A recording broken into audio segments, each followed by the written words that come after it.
Listen, have you ever felt like a part of you is missing?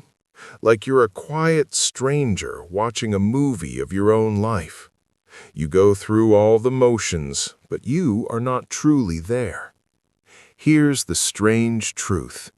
That feeling of unraveling, it is not a sign that you are breaking down. It's the first sign that your true, authentic self is finally trying to break through. In fact, a recent study on midlife women found that this exact feeling, this sense of self-disconnection, is the single biggest predictor of burnout. More than your job, more than family stress, it's a silent crisis. So, this isn't another video telling you to just be positive. This is a map. Over the next 10 minutes, we will find those forgotten pieces of your soul. We will learn how to gently reweave them back into who you are and build a resilient inner compass that will never let you feel lost again. Your journey to becoming whole again starts now. Listen, this feeling of being fragmented, it didn't happen overnight. Think of it as a story that began a long time ago in an echo chamber of expectations. Once upon a time, you were handed a script, the script of the good girl, the perfect daughter, later the perfect mother, the perfect wife, the perfect employee. And every day you learned your lines. You learned that your value was tied to being agreeable. Your safety was in your selflessness. Your reward was in everyone else's comfort. But here's the brutal truth no one ever tells the good girl. To fit into those roles, you had to cut away pieces of your authentic self, the parts that were deemed too much. Your fierce ambition, your righteous anger, your untamed wild spirit. And with each piece you put away to earn approval, a small part of your own light went with it. Psychologists have a name for this. They call it self-silencing. And the strange thing is, studies show women are up to 3 times more likely than men to suppress their own true feelings to preserve harmony in their relationships. 3 times more likely. It wasn't just you. It was a strategy you were taught in order to be loved. And because of that, this self-censorship stopped being a choice. It became an unconscious habit, a reflex. You learned to abandon yourself before anyone else could. You prioritized external validation so consistently that you forgot the sound of your own inner truth. So that deep exhaustion we spoke of, that feeling of being a stranger to yourself, it isn't a mystery. It is the logical cost of a lifetime spent maintaining a facade. It is the weight of the unseen woman inside you, the one made of all the powerful, beautiful pieces you were taught to hide. So where did those powerful, exiled parts of you go? They didn't just disappear. They went into the shadows, waiting patiently to be reclaimed. And so, the profound exhaustion you feel in midlife, it is not a sign that you are fading. It is a signal. It is an invitation from the deepest parts of your soul, a calling to come and excavate the unseen selves you left behind. Think of them as innate sources of power, ancient blueprints for feminine strength that exist inside every woman. Carl Jung called them archetypes. And a study from the Zurich Institute found something remarkable. It showed that the #1 cause of existential unease in women over 40 was not their circumstances, but a disconnection from these core archetypal energies. So let's meet them. Let's give them a name. There is the wild woman. She is not reckless. She is the part of you that craves freedom, the one who trusts her instincts, the one who laughs from her belly and isn't afraid to take up space. There is the warrior. She is not aggressive. She is the part of you that knows how to protect her own heart, the one who sets fierce boundaries, the one who speaks her truth even when her voice shakes. And there is the wise woman, or the crone.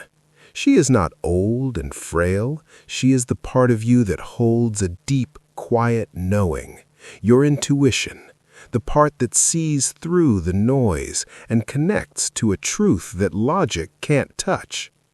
Now I want you to do something, for your eyes only.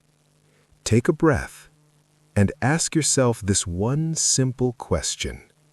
Of these three powerful energies, the call for freedom, the need for protection, or the pull toward deep, quiet knowing, which one is whispering to you the most desperately right now? Which one have you been starving? The moment you can name it, the moment you can say, "I miss my warrior," that is the beginning of the reweaving. That is the first golden thread you have found in the dark. It is the moment you stop being a stranger to yourself. But before we can begin to weave, we have to understand the true price we've paid for their absence. Listen. So what is the cost? What is the real price of exiling these powerful parts of yourself? It is the constant low-grade hum of anxiety that comes from a civil war happening inside your own soul. The wild woman wants freedom, but the good girl demands conformity. The warrior wants to say no, but the people-pleaser is terrified of conflict. And the wise woman wants silence, but the world demands your constant motion.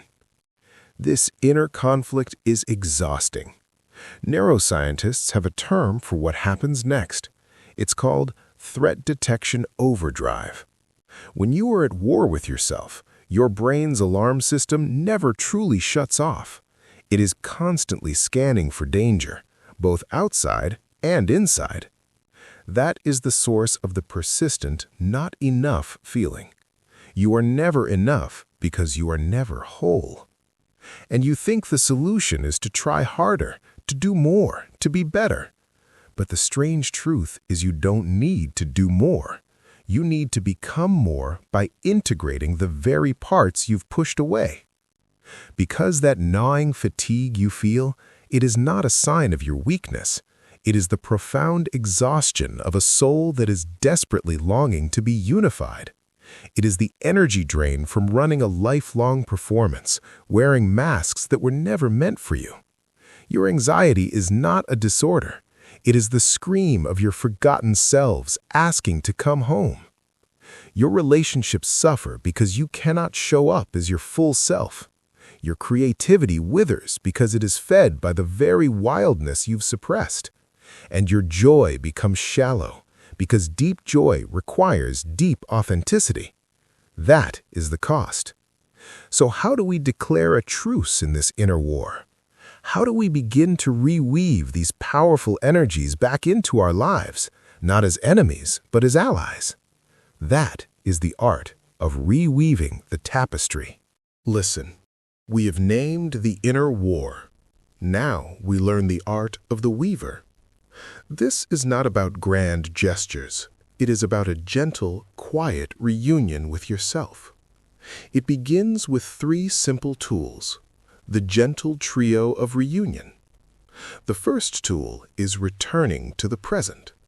For the woman who lives everywhere but inside her own skin, this is a revolution. It starts with a single minute. Right now, I invite you to place a hand on your heart and just feel the rhythm. That is you, here, now. Your body is the one place your authentic self has never left. This is how you begin to listen to it again. The second tool is reclaiming your space. For the good girl, saying no feels like an act of war, so we will start with something softer, the sacred pause.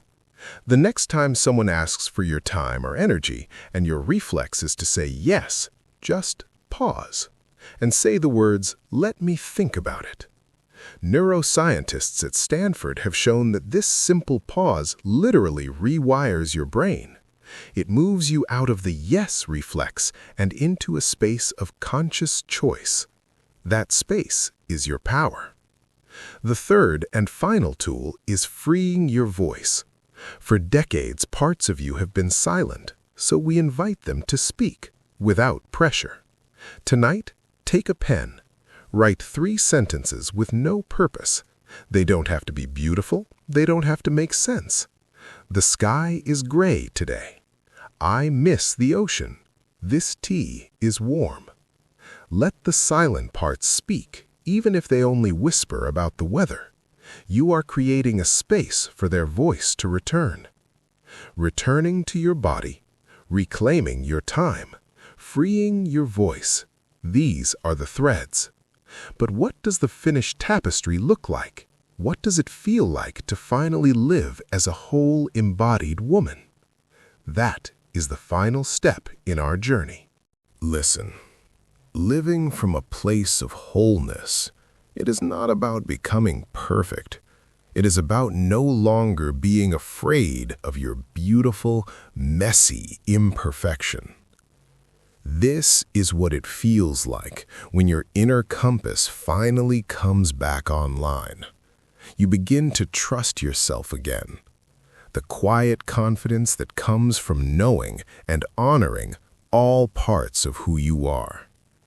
This journey of reweaving is a beautiful, ongoing process, not a destination, but it must begin with a single, conscious choice. So I invite you to start with one small act. In the comments below, declare your intention. Simply write the words, "I am reweaving." It is a promise to yourself.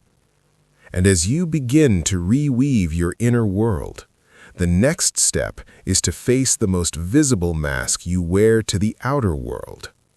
If you wish to continue this journey, in the next video, we will go beyond the nice facade to embrace your authentic feminine power. Thank you for walking this path.